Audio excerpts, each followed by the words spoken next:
Assalamualaikum warahmatullahi wabarakatuh. Perkenalkan, nama saya Zalzabila Katika Sabira dengan NIM 20121495. Aku mempresentasikan hasil dari yang sudah saya kerjakan, yaitu Sistem Informasi Reservasi dan Pembayaran Kos Putri Muslimah 124 berbasis web. Di sini saya akan menjelaskan alasan proyek ini dibuat. Di sini alasannya itu adalah eh, setelah saya mengidentifikasi masalah yang ada, maka saya berkesimpulan bahwa alasan dibuatnya proyek ini adalah karena proses reservasi yang ada saat ini tuh kurang efisien, dikarenakan calon penyewa harus datang langsung dan bertemu dengan pengelola kos Putri Muslimah 124 apabila ingin melakukan reservasi. Kemudian apabila ingin mendapatkan informasi mengenai kos Putri Muslimah 124, calon penyewa harus datang langsung ke lokasi sehingga menyulitkan calon penyewa yang tidak bisa datang. Kemudian proses yang ada saat ini tuh masih kurang ekonomis dikarenakan pembuatan laporan masih menggunakan media kertas dan juga proses reservasi yang berjalan saat ini kurang efisien karena belum terkomputerisasi sehingga memerlukan waktu yang lama dalam melakukan reservasi dan pembuatan laporan. Kemudian selanjutnya saya akan menjelaskan tentang identifikasi masalah.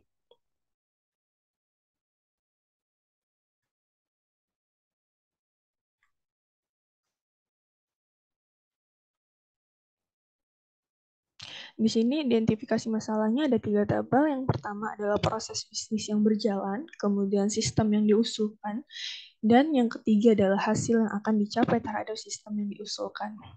Nah, di proses bisnis yang berjalan ini masih kurangnya efisiensi dalam melakukan reservasi atau sekedar mencari informasi tentang kos Putri Muslimah 124 dikarenakan harus mendatangi langsung atau menelpon sehingga memakan waktu dan biaya yang lebih.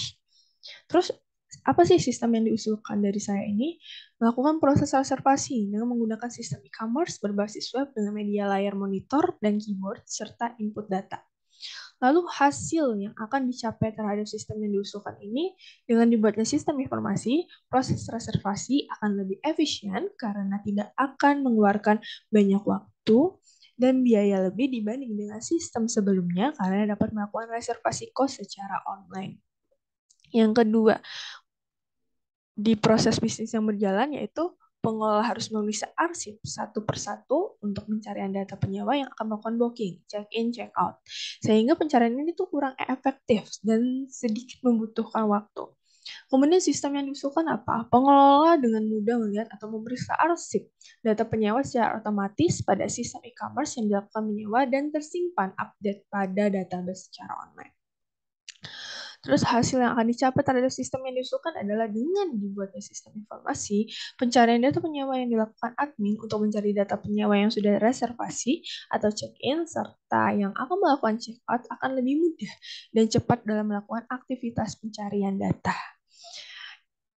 Proses bisnis yang berjalan yang ketiga adalah pembuatan atau penyusunan laporan penyewaan kos yang kurang efektif karena pembuatan laporan yang belum otomatis dan terkomputerisasi karena harus menghitung satu persatu kwitansi pembayaran kos sehingga dapat terjadi kesalahan penjumlahan laporan penyewaan kamar kos.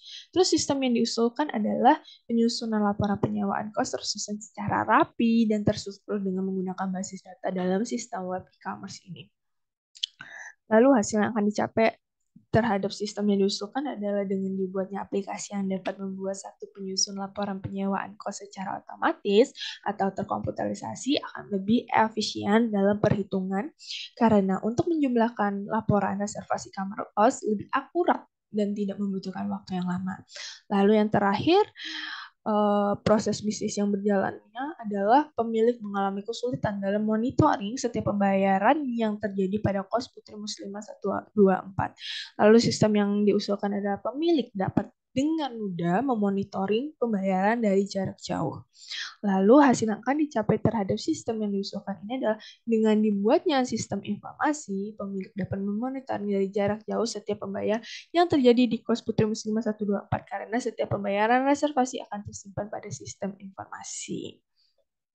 Lalu di sini saya akan menjelaskan pemodelan DFD yaitu ini perancangan sistem DFD, yaitu di sini ada diagram konteks. Di sini saya akan menjelaskan bahwa admin ini nanti dapat login sebagai admin, kemudian bertugas untuk melakukan manajemen reservasi dan mengisi atau menginput data kamar kos. Kemudian pemesan dapat melihat isi informasi dari website dan melakukan reservasi kamar dengan login terlebih dahulu. Di sini jadi di bagian user ada data konfirmasi register, data user, ID login user, informasi kos, dan data konfirmasi reservasi.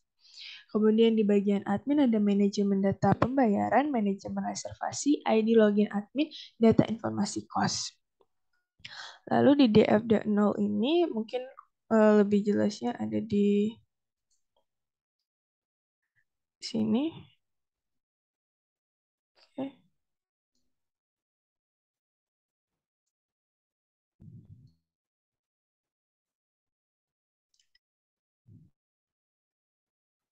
Jadi di bagian DFD level 0 ini nih ada banyak sekali penjelasannya.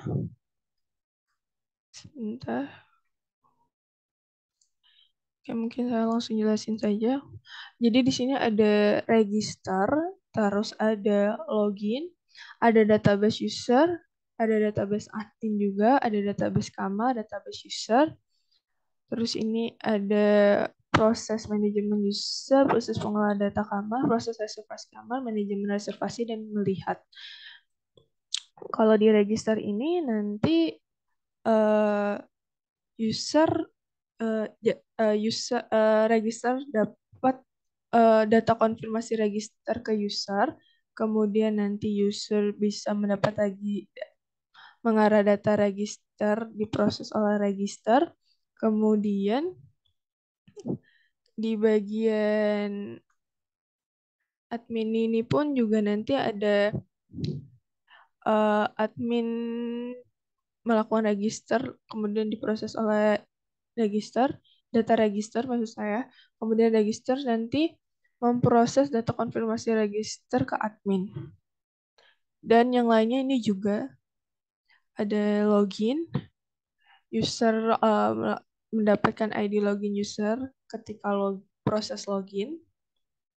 Terus ini ada manajemen user juga untuk mengkonfirmasi data manajemen user ke admin, lalu database user, data user diproses oleh manajemen user. Dan melihat ini, di sini melihat maksudnya nanti user akan melihat informasi kamar dan reservasi yang akan diproses di bagian melihat. Terus nanti user, database user akan diproses, data user ini menyimpan data reservasi dan diproses untuk melihat. Jadi penjelasannya DFD0 ini merupakan aliran data dari entitas atau entitas, proses, dan tabel, di mana dan kemana aliran data tersebut berasal dan menuju kemana. DFD level ini menggambarkan keseluruhan proses dari sistem yang dibangun. Kemudian ini ada DFD level 1 proses 4. Di sini ada admin sebagai entitasnya, terus prosesnya nanti ada input data kamar, edit data kamar, hapus data kamar, dan ini ada database kamar. Jadi di DFD level 1 proses 4 ini merupakan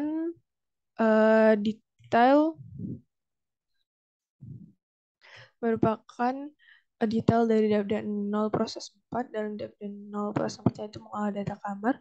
Proses pengolahan data kamar terdiri dari input, edit, dan hapus data kos. Lalu ada DFD level 1 proses 7, yaitu DFD level 1 proses 7 ini merupakan detail dari DFD level 0 proses 7 tentang pemesanan kos. Pemesanan melihat dulu ke kos yang diinginkan, kemudian memesan kos tersebut. Kemudian masuk ke perancangan database. Di sini ada IRD-nya juga.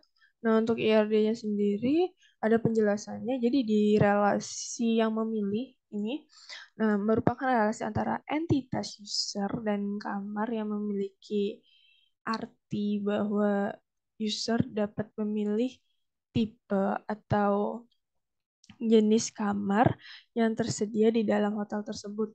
Nah, kardinalitas relasi antara entitas user dan kamar adalah one to one karena seorang user dapat memilih satu kamar sesuai kebutuhan user tersebut. Lalu di sini ada relasi disewa. Oke. Jadi relasi disewa ini adalah relasi antara entitas reservasi dan kamar di mana kamar yang disewa oleh user akan tercatat sebagai reservasi.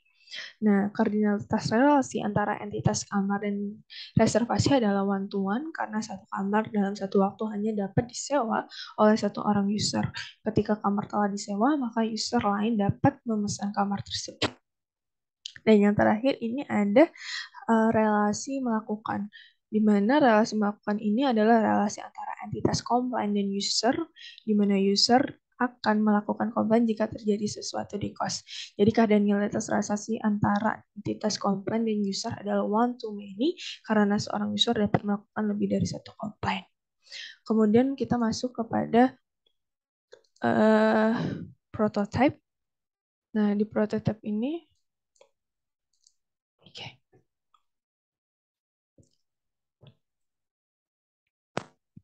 Di sini akan ada halaman awal, di sini ada beranda, cost, dan login. Kalau misalnya kita klik cost dan belum login, ininya akan merah pesan di bagian pesan. Jadi ketika kita klik, dan di sini ada informasi cost tentang kamar tipenya, terus fasilitas yang akan didapat, terus bentuk kamarnya apa. Ketika kita klik di pesan ini, login dulu. Kita harus login baru bisa memesan. Kita login, nih. Oke, kemudian login. Tapi kalau misalnya kita belum bisa login, kita register. Ini login dulu, oke, masuk. Kemudian di informasi cost, ini nanti ada pesan bayar sama komplain. Untuk bayarnya sebenarnya rencana mau saya pisah, tapi setelah saya pikir-pikir harusnya saya masukkan lagi saja. Di sini pesan ini nanti tuh ada reservasi cost tanggal mulai, durasi per bulan, harusnya saya harus tambahin tanggal checkout-nya juga. Ketika sudah kita lakukan, nih kita klik reservasi, udah, terus bayar. Nah, biar gak ribet, kita bayarnya dipisah gitu. Untuk bayar kosnya ini nanti ada tanggal mulai, nominal pembayaran, bukti pembayaran. Oke, bayar. Untuk itu juga ada komplainnya, misalnya ada komplain tentang listrik. Nah, udah bayar nih, tapi malah nggak bisa listriknya, Pak. Aneh banget, saya mau kuliah online. Langsung kita klik komplain. Kalau udah kita balik ke kelas Putri Muslimah. Nah, kalau kita mau login juga bisa. Kita nggak bisa nih login. Ini login di sini. Oke. Register. Ada kita isi. Kalau udah baru siap. Habis itu login. Nah, sudah. Baik, seperti itu presentasi yang bisa saya sampaikan. Kurang lebihnya mohon maaf. Wassalamualaikum warahmatullahi wabarakatuh.